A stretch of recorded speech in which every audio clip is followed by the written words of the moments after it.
आज मैं आपको एक ऐसी घटना और ये विषय प्रस्तुत करूंगा जो मानवता के लिए शर्म का कारण बनेगी। और इतना ही नहीं,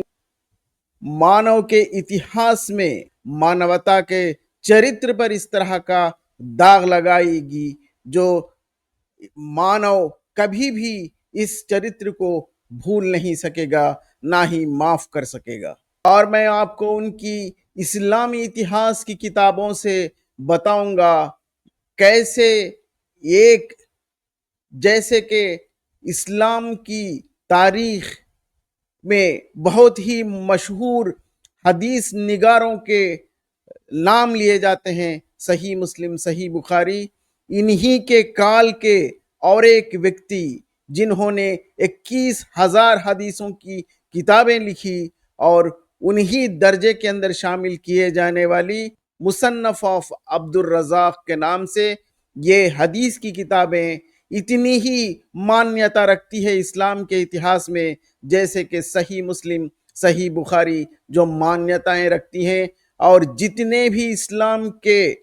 आपको फिरके मिलेंगे, ये सारे फिरकों से इसको माने जाने वाली किताब है। और सियासित्ता की, इस्लाम की तारीख के अंदर जो सियासित्ता की किताबें कहे जाते हैं, इससे इन किताबों के अंदर शामिल किए जाने वाली ये हदीसों की किताब के अंदर से चंद हदीसें में जो मैं आपके सामने आज पेश करूंगा, ये मानवता के लिए किस तरह से कलंक लाएगी, इंसान की तारीख के अंदर ये किस तरह से ये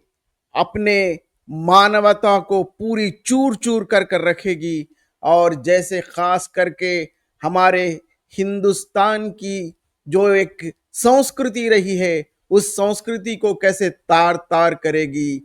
ये आज आपको इन हदीसों के जरिए मैं आपके सामने पेश करने की कोशिश करता हूं। ये ऐतिहासिक किसी भी सभ्य समाज के लिए शर्मनाक दस्तावेज है। इतनी क्रूरता और अमानवीयता के शब्दों में पाना मुश्किल है। ये हदीसें मानवता के उन आदर्शों के खिलाफ हैं जो हमें सहिष्णुता, करुणा और समानता सिखाते हैं। ऐसी कथाएं केवल धर्म विवेचना ही नहीं, बल्कि मानव के इतिहास का काला अध्याय है। उनसे हमें सीख लेकर उजागर भी करना चाहिए, ताकि भविष्य में इसी तरह के अत्याचारों का कोई प्रतिष्ठ ना दे सके।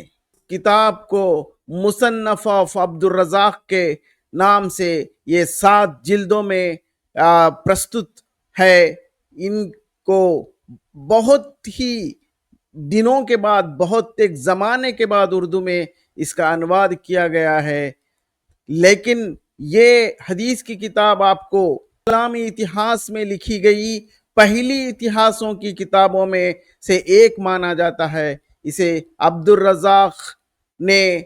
उनका मुसन्नफ कहा जाता है। एक हदीस की किताब के रूप में ये सियासित्ता की किताबों में से भी एक किताब है, जिसे सभी इस्लामिक संप्रदायों द्वारा प्रसारित और स्वीकार किया गया है। और इस किताब में एक बहुत ही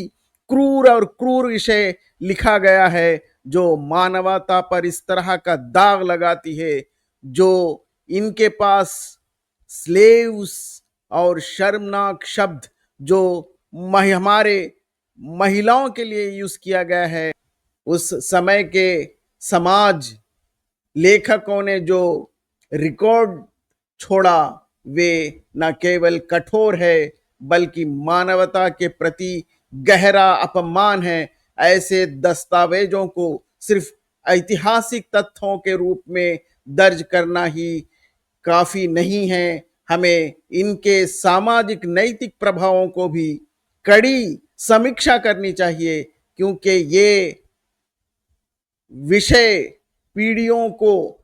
अतर्क का, कठोरता और दूसरों के प्रति असहनशीलता के लिए प्रेरित कर सकता है। इस्लाम के खुद साख्ता नबी मोहम्मद की, खास करके महिलाओं को लेकर उस व्यक्ति की हरकतें इंसानियत के लिए कितनी तार तार करने वाली और मानव जाति के अंदर इंसानियत पर कितना बड़ा धब्बा लगाने वाली वो हरकतें हमने कई बार आपके सामने रखी हैं। आज मैं आपको इस नबी के खास और दूसरा खलीफा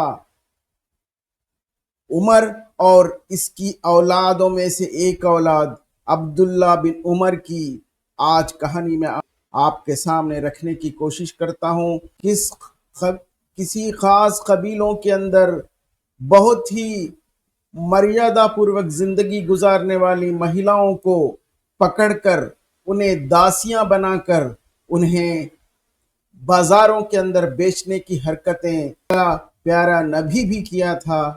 और उस सिलसिले को जारी रखते हुए उसके बाद के खलीफाओं ने और उनकी औलादों ने भी ये जारी रखा था। इसका सबूत इन्हीं की लिखी गई हदीसों के अंदर खुला खुला मौजूद है। आज इसी के बारे में मैं आज आपके सामने एक ऐसे व्यक्ति की हरकतें आपके सामने रखने जा रहा हूं। में एक बहुत ही क्रूर और क्रूर दृश्य लिखा गया है जो मानवता पर एक दाग लगता है। दासियों के बारे में वर्णन करते हुए जिस हदीस में दासियों की खरीद और फरोख्त और यौन इच्छाओं की पूर्ति के बारे में, और जब ये महिलाएं दासियां बनाकर जब बाजार में बेचने के लिए लाई जाती थी तो इन महिलाओं के ऊपर इन दरिंदों के क्या क्या अधिकार थे और उनके ऊपर किस तरह का बर्ताव ये लोगों ने किया, उनके जिस्मों से किस तरह के खिलवाड़ किए, ये मानवता के लिए कितनी शर्मनाक है। ये आज आपको खोल खोल के इन हदीसों के ही जरिए आपके सामने पेश करते हुए इसको बताने की कोशिश करता हूं। ये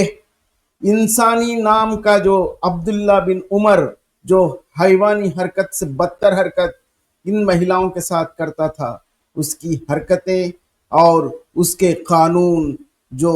उसने बनाया था वो आपके सामने रखता हूं। और ये हदीस कहती है कि ये दासियों को खरीदने वाले का ये पूरा हक होता है कि उसके सारे जिस्म को उसके कपड़े हटाकर कपड़े उतार कर उसके सारे जिस्म को वो छू छू कर दबा दबा कर देख सकता है और सिर्फ उसका उस महिला का एक ही एक गुप्त अंग छोड़कर सारे अंगों को वो छू छू कर दे सकता है देख सकता है और उसको उसका दाम उसको उन महिला के स्तनों को नितंबों को उसके शरीर के सारे अंगों को छू छू कर दबा दबा कर देखकर ही वो दाम तय करने का हक इस खरीदने वाले का बनता है। ये कानून इन्हीं के ये दरिंदों ने लगाया था ताकि खरीदने वाले को उस महिलाओं के सारे अंग पता चले और वो इसके लिए काम आएगी या नहीं ये तय करने का भी हक उसको दिया गया था। तो देखें इनकी इस मानवता की हरकतें, और ये आज दुनिया के अंदर ऐसे माने जाते हैं कि यही लोग विश्व को मानवता सिखाने आए थे और जीने का एक अद्भुत और सुंदर तरीका सिखाने आए थे। इस तरह से आज जो ये प्रोपेगेंडा और प्रचार चल रहा है इन मुल्लाओं के इन मुफ्तियों के और ये मानने वाले मुसलमानों के सामने इन हदीसों को फेंकें और इनसे खड़े होकर सवाल पूछें, क्या यही तुम्हारा कानून है? क्या यही तुम्हारी मानवता है? सोचिए, एक नबी, एक पैगंबर, एक प्रॉफिट जो सारी दुनिया को इंसानियत सिखाने के लिए आया था, जो सारी दुनिया को जीवन का एक सही रास्ता बताने आया था, और उसका खास दोस्त और दूसरा खलीफा उमर और उसका बेटा अब्दुल्ला बिन उमर। सोचिए, एक धर्म प्रचारक जिसका नाम है अब्दुल्ला बिन उमर, वे व्यक्ति गुलाम महिलाओं के बाजार में जाता है, वहां उनके कपड़े हटाकर उनके अंगों को टटोलता है, स्तनों और नितंबों को दबाकर देखता है, फिर खरीदारों को कहता है इन्हें खरीद लो। सवाल ये है कि जो लोग खुद को मानवता का शिक्षक और नैतिकता का पैगंबर बताते हैं, उनकी किताबों में इस तरह की बातें क्यों दर्ज हैं? ये कोई मन घड़त कहानियां नहीं, बल्कि मुसन्नफ अब्दुल रज़ाक जैसे ग्रंथों में लिखी हुई बात है, जिसमें 21,000 से भी ज्यादा हदीसें दर्ज हैं।